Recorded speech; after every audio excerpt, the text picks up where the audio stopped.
Hello and welcome back to Wireman's Whimsy. This week I'm working with the Paradise Garden bundle, including the Garden Poetry Designer Series paper. So I was really taken by this set when I saw it on the pre-order. So it'll be available this week. I think on the 3rd or 4th, I believe it'll be available to everyone. If you're a demo, it's already available to you. What really struck me with this set was the really usable pieces. We've got beautiful flower stamps and dies to cut them out, and I see a lot of potential with these. But what I also saw was potential with the shapes themselves, to cut out greetings or to cut out lots of them and create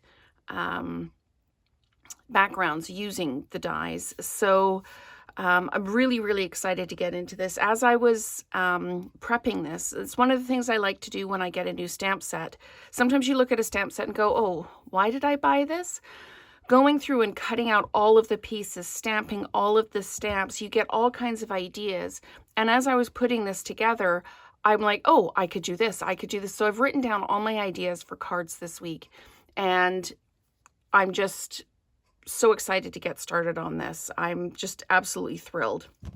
One of the really neat things about this set is it's got a hybrid folder. You can't buy the folder separately. It's part of the bundle, or if you just buy the dies, it's part of the dies. But if you just use the folder, you get this. If you use the die with it, excuse me, you get this piece where you get the flowers that are lifted. It doesn't cut all the way through. It just gives you this really, really textural kind of background. So we'll be working with that as well. But I wanted to just give you a quick overview. If you haven't used one of the hybrid folders before, this is how you do it. You open it up, and with the Stampin' Up logo up top, you open it up, and then you place your die. And if it doesn't click in the one way, try it the other way. No, it definitely goes this way. And it will actually click in there. Like you can, I was sliding it around and there, it's locked in. It actually clicks in. So you'll know when you're lined up because it will click in. And then you're going to put your paper over top. And then you're going to close your folder and run it hinge side through. You always run your folders hinge side through your machine. And then when you take it apart, you get this. So again, you just pop this in, wait for it to click into place. There you go. You'll know because it'll stop wiggling. So that is how to use the hybrid folder. So I'm just going to pop that out of the way for now. And I wanted to quickly run you through the Garden Poetry paper. It comes in 12 by 12, but I always cut my 12 by 12 down to 5 1/4 by 4. And what this does is it gives me a card front I can use right away. So let's just say this was my card base.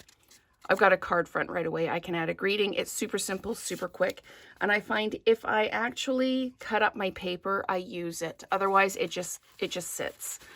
So we've got some really gorgeous, really gorgeous colors here. So this is again the Garden Poetry. Look at that. How gorgeous is that? If we were to do this, see what I mean about this? It keeps just pushing ideas and pushing ideas.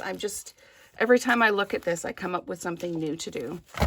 And then the other side is all your kind of watercolor solids. So it's so easy to coordinate your pieces. If you wanted to do strips, if you wanted to do this as a border and this is a smaller piece in the middle, there is just so many possibilities with this set. I just can't wait to use it.